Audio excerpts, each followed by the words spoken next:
à tous, c'est bienvenue de Junkie Food. Aujourd'hui nous allons cuisiner des putains de pâtes. Alors pour faire des pâtes, il nous faut une cuillère en bois, des pâtes, de l'eau et de la putain de drogue. Vous mettez les pâtes, l'eau, les pâtes, l'eau, les pâtes, l'eau, les pâtes, l'eau, les pâtes, l'eau, les pâtes, l'eau, les pâtes, l'eau, les pâtes, l'eau, les pâtes, l'eau, les pâtes, l'eau, les pâtes, l'eau, les pâtes, l'eau, les pâtes, l'eau, les pâtes, l'eau. Vous mettez de l'eau, les pâtes et de la putain de drogue. Et l'ingrédient que ne faut surtout pas oublier votre plat totalement psychédélique, c'est exactement. Ma que delicieuse. Prenez votre assiette de pâtes et mangez du parmesan.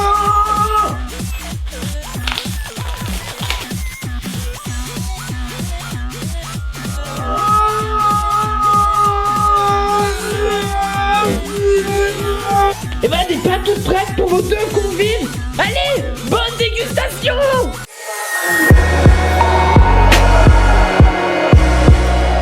Bonjour à toutes et à tous, et pour cette deuxième chronique, nous allons retourner dans le monde merveilleux de l'enfance. Je veux bien évidemment parler de Disney.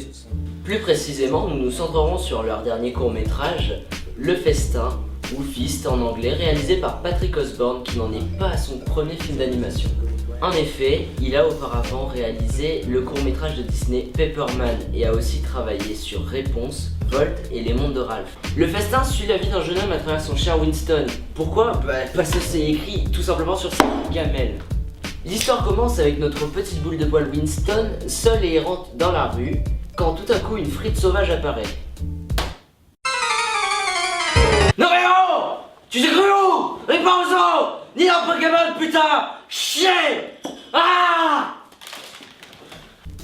Bref, continuons. Winston récupère la frite. Ah, la frite quand même. Oh putain ta gueule!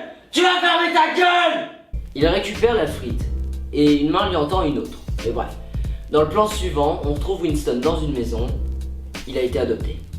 Plusieurs séquences dynamiques s'enchaînent. On peut voir le petit Winston se goinfrer de nourriture plus grasse les unes que les autres, ce qui nous montre une réelle complicité entre Winston et son maître.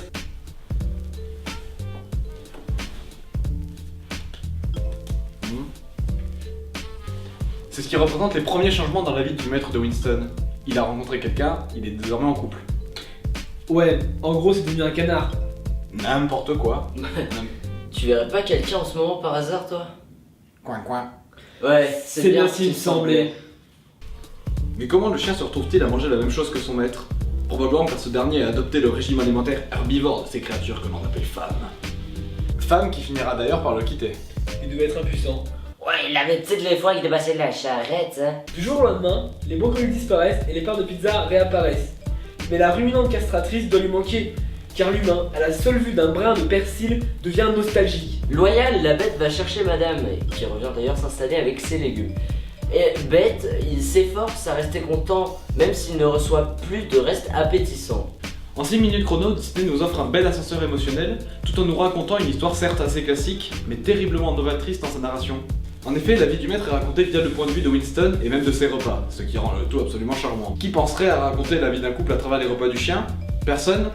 Eh bien si, Patrick Osborne l'a fait. Après cela, nous vous laissons la joie de découvrir par vous-même la fin du court-métrage si vous ne l'avez pas encore. J'ai essayé de comprendre ce que ce court-métrage pouvait nous transmettre, et j'en suis venu à deux conclusions totalement probables. Le premier message que nous transmet le festin est une réelle leçon de vie, car Winston envoie tout chier lorsqu'il apprend que son maître est en couple, ce qui montre qu'il ne faut pas s'occuper que de soi-même et penser un minimum à son entourage. Une fois que ce dernier n'est plus en couple, Winston retrouve l'alimentation qu'il avait au départ et ne se soucie plus du tout de l'état de son maître. Le second message se tournerait plus vers l'alimentation équilibrée, entre le célibataire avachi dans son canapé avec une pizza, le couple se faisant correctement à manger, ou encore l'habitude alimentaire que prend Winston. Car imaginons une seconde qu'il ait commencé par manger des haricots ou je ne sais quel autre légume.